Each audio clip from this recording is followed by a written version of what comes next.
From here at Massachusetts, the first race of the 10-man chase is underway. Kronberg took the pole position, your defending champion.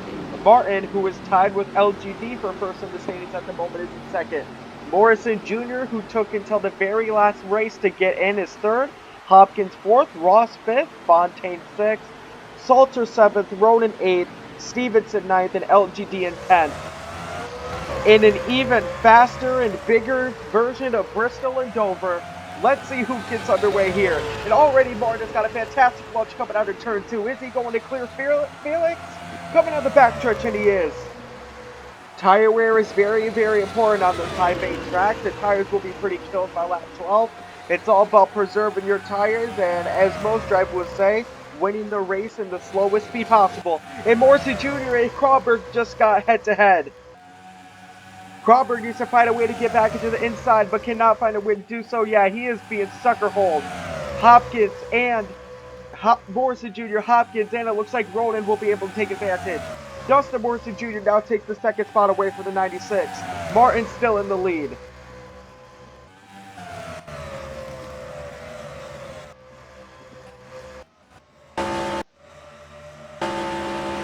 Morrison Jr. doing a good job at holding up to Martin for now, with the draft of Hopkins to help. And here comes Stevenson into the inside. He started in 10th, and now he's all the way in 5th. Kronberg just continues to get sucker-holed on the outside. The 48 of Dane Stockholm is the best car who is not in the 10-man chase. It looks like he's going to find himself into the top 10 too by passing Fontaine. The inside group is definitely the best group to take. Here's Morrison Jr. to the inside. He can take the lead away from Martin, and he does. Morrison Jr. now into the lead. Ronan looks to get onto the inside. Hopkins and Martin almost touched there. The 70 and the 77 side by side. Martin's not getting a good enough run onto the outside. Is he going to get clear of Ronan? It looks like he is going to get cleared of Ronan. It's a very risky move. That should gain his momentum to get back into that first spot. Morrison Jr. holds it at the moment. The fastest lap goes to Baker. But we're only 6 laps in, just a fifth of the way there. You can see that these lap times, 18.42, 18.31. This is really just a track that's double the size of Bristol and an even faster Dover. Morrison Jr. has a very comfortable lead now, but once those tires were off, we'll see what comfortable really means. Stevenson has done a fantastic job starting in 10th. He's worked his way up to the 4th spot. Kronberg, however, is completely nowhere to be seen. You would have to go all the way back to the 11th spot. Him and Fontaine are just not getting the strategy right for this track. But we're going to get on to lap 9 now. Hopkins and Martin battling for second, and never mind, it looks like it's going to be a 3-car battle for that first spot.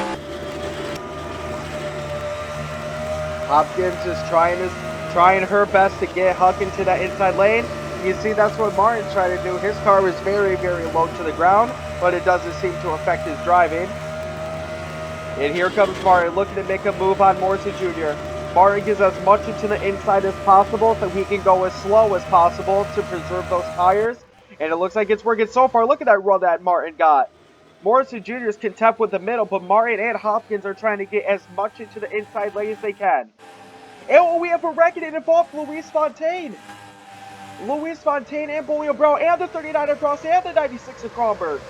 And here was the wreck right here. It started by Dorian Sparks slamming into Luis Fontaine.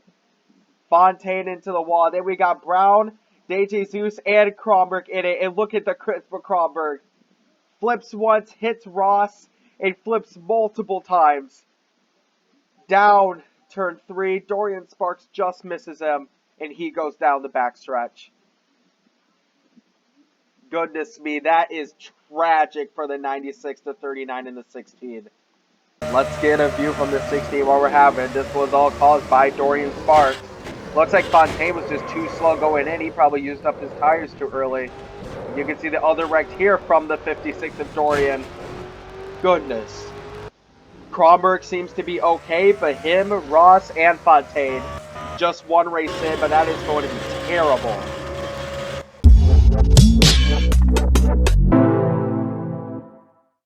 Now you see the Levante Martin has taken his lead back. Looks like we got Berg is coming back in. He pitted early, and this is typically the lap that most of the drivers are going to come into pit. Let's see. Martin works his way around Berg. Is he going to come down? Yes, he is, and he's going to come and pit. Here comes Morrison Jr. and Roderick. You said Hopkins decided to pit the lap before. Martin in the lead. But as again, the 39, the 96, and the 16 complete. Oh, and Martin got hit by Cotto, but I don't think that will matter too much. But as I was saying, Martin does have some slight damage, but I don't think he's going to care. It is Levante Martin after all. He's into his stall where they take all 4 tires. Hopkins is looking for her way out. LGD and Hopkins and Roden have to find a way around of there before the 70 and the 10 make their way out. Stevenson is also out as well. Here comes Levante Martin. He is out of there. Is he going to beat it? Morrison Jr. beats Roderick. We are on to lap 21 now, and you can see that it is very close with some lap traffic in the way. A 3-car battle for the lead between Martin, Morrison Jr., and Salter. The fastest lap still goes to the 9, so none of the top 10 drivers look like they're going to get it. And here comes LGD. He's thrown himself into the picture.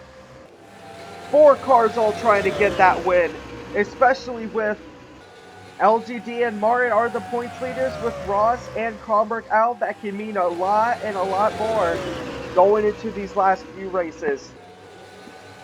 Martin says that he's very good on tire wear. His crew is telling him that he can go ahead and go as fast as he can. Salter almost finds the 70. It looks like that Martin, yeah, you can see that Martin is definitely turning up a notch now. He has known that he's done a good job at conserving his tires coming out of the pit stall. And he can just go on ahead from here. 6 laps to go here from Hillside.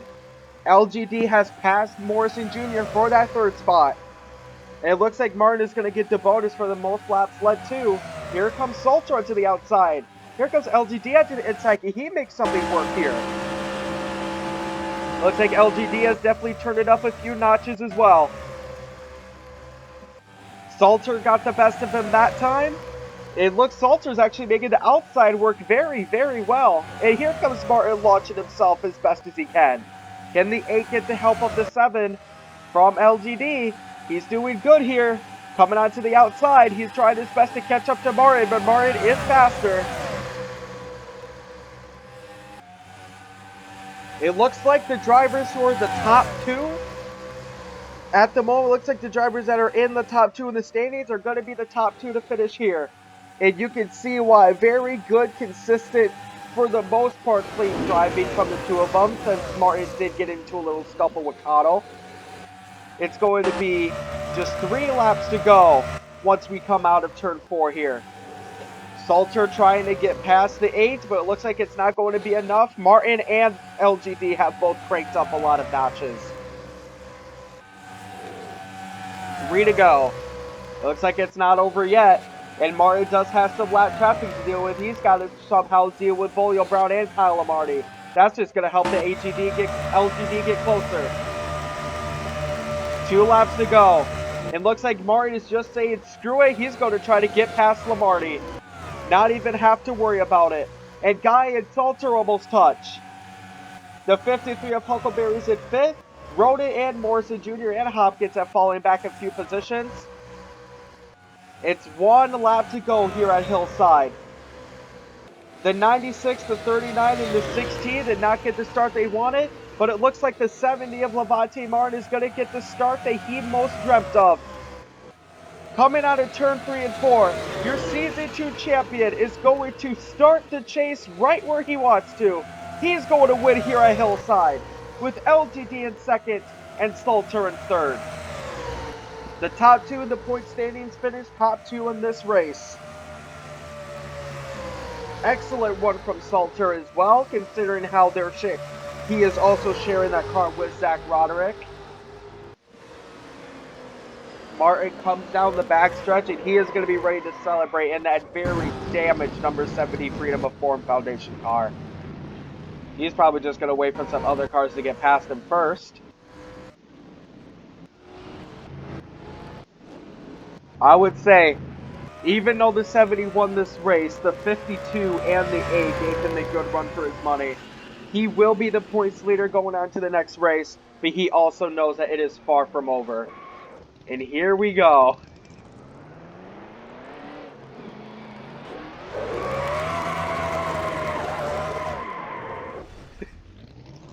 Into the wall he goes. And granted for Martin Sanders, if your car isn't damaged when you go across the start and finish line, that just means you didn't try hard enough.